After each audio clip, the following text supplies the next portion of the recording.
मी Sarjerao Gaikwad. Shivratna news मध्ये आपले सहर्ष स्वागत.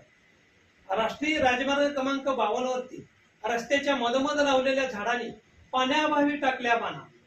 या वाळत चाललेल्या झाडाकडे राष्ट्रीय महामार्गाच्या संबंधित अधिकाऱ्यांचे मात्र होते दुर्लक्ष.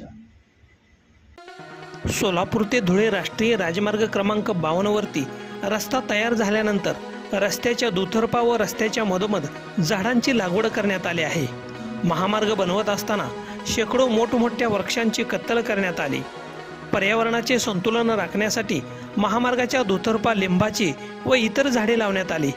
तसेच रस्त्याच्या मधोमधही झाडे लावण्यात आली आहेत. सदरील झाडे जगवण्यासाठी पाण्यासाठी पाण्यासारखा पैसा खर्च करण्यात येत आहे.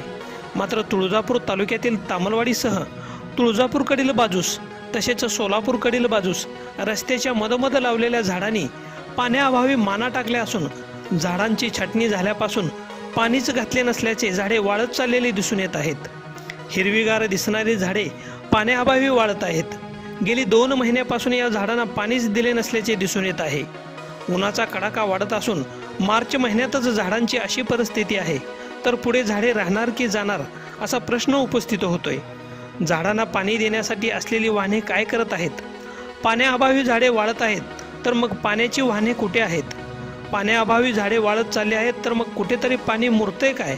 असे अनेक प्रश्न उपस्थित होत आहेत. पाण्याअभावी वाळत चाललेल्या या झाडाकडे महामार्गाच्या संबंधित अधिकाऱ्यांचे मात्र अक्षम्य दुर्लक्ष होताना दिसत आहे.